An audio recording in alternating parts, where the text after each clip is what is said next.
Hi friends, this is Caitlin. I'm so excited to be back with you, and this time it is for a fun back to school card.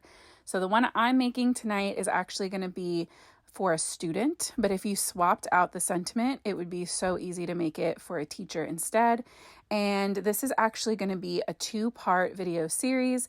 This episode, this episode of the series is going to be me making this card on my own.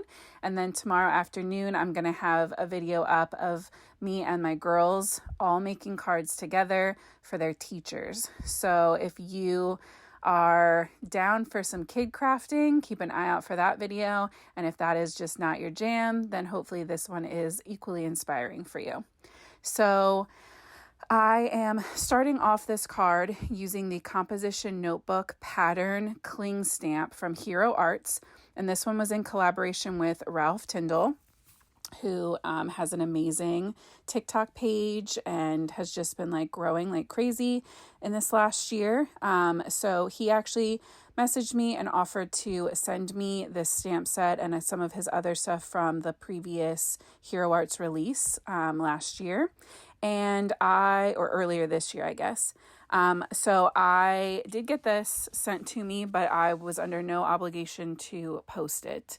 I just love it, and I think that it is perfect for any kind of teacher appreciation or back to school card. So I started out by stamping twice with my barbershop blue ink from Pink and Main. Then I went in with 2 stampings of my embossing ink. And then we're going to go in with this denim embossing powder, which is the most beautiful blue glitter embossing powder I've ever seen in my whole life. It is absolutely one of my favorites. If you have managed to see my Pink and Main live where we swatched, it took 3 sessions, 3 hours of us swatching all of their embossing powders, but this one was definitely a fan favorite for sure. It's just such a cool, beautiful blue. And to me, like a black or a dark blue composition notebook are kind of like the epitome of back to school in my mind, but you could obviously do this in whatever color you want. I've also done like an ombre rainbow one that was really fun when this set first came out. So yeah, once I had that all stuck on there, it stamped beautifully.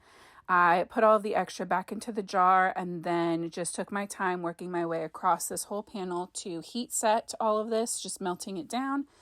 And I made my panel really big because the first time that I tried this, my paper was cut to size and it was so hard to keep it straight and to make sure that it stamped nicely and to keep it taped down.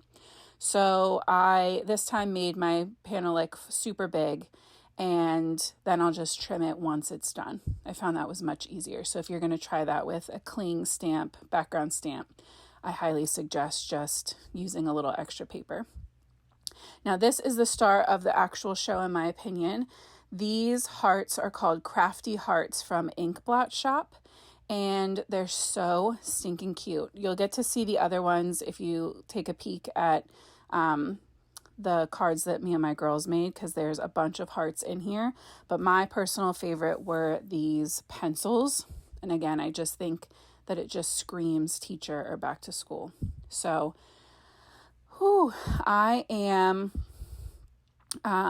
going in with my Honeybee Stamps Intense Black ink on Copic Express-It paper. Those are always my go-to combination if I'm coloring with my Copics. And we're starting out with Y19, kind of creating the little ridges. And I decided it wasn't quite dark enough. So I'm actually going to borrow and bring in an Olo just for fun. So I'm going YO 2.5. And that is really going to give me the definition I'm looking for from those kind of stripes. I just really wanted to add some texture.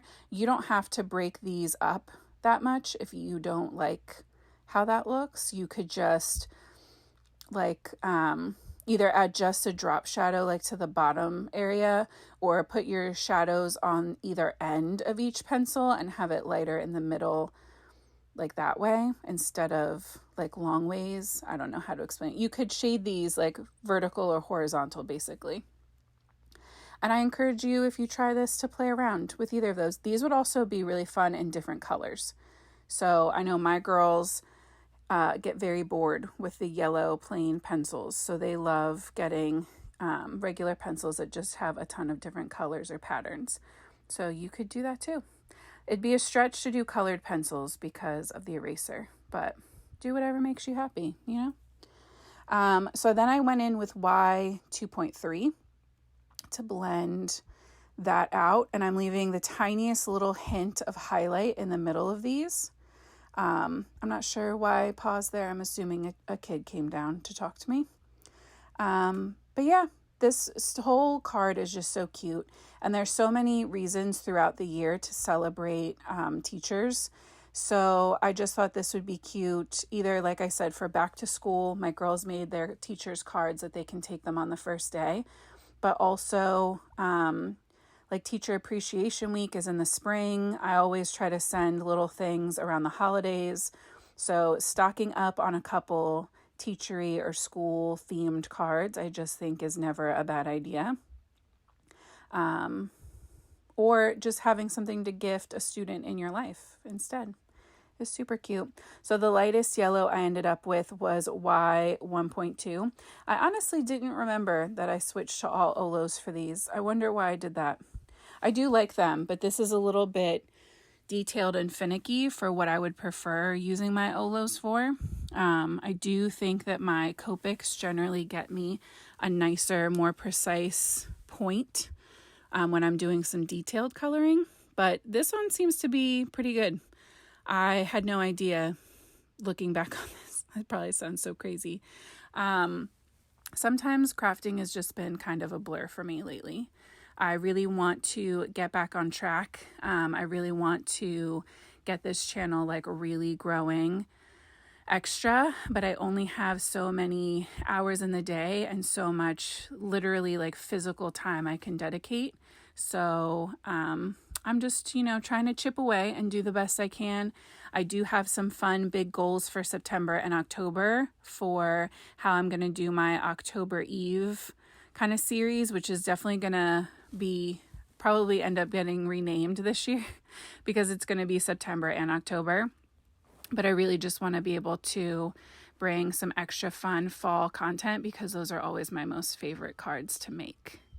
I ended up going in with some hot pink and a little bit of this light R2.2 pink for these erasers, and just a tiny hint of gray on each of those little metal bands that hold the eraser in place. I didn't want to like over saturate that.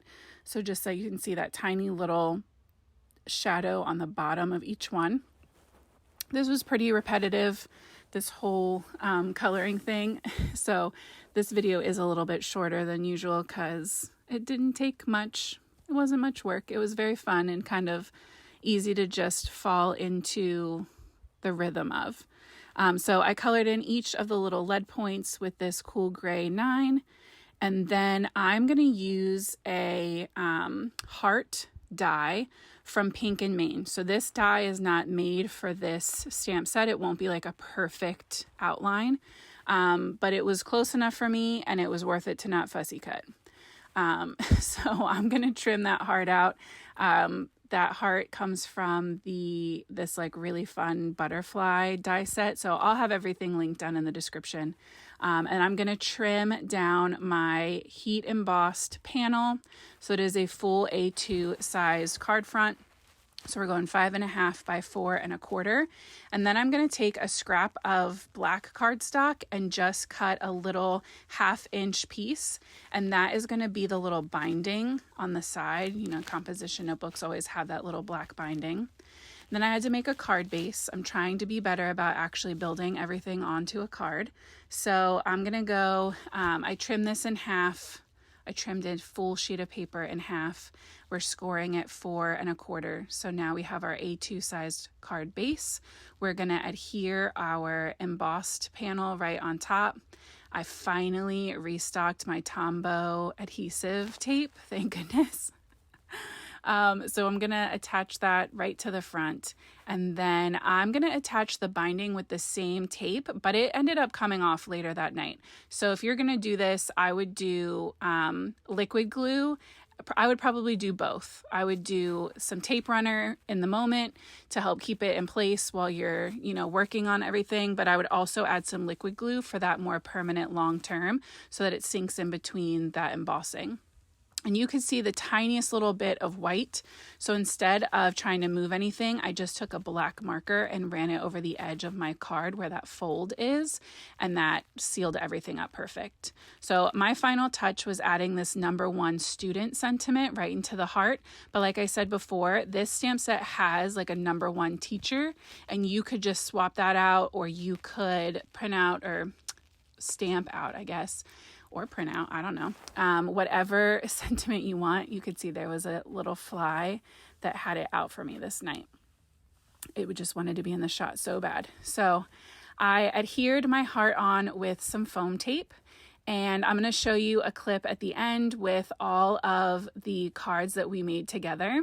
So if you want to see how these other cards got made, please come back or just keep an eye out for part 2 of this series. I hope that you have the most amazing week. I will see you back here soon. And until next time, guys, happy crafting.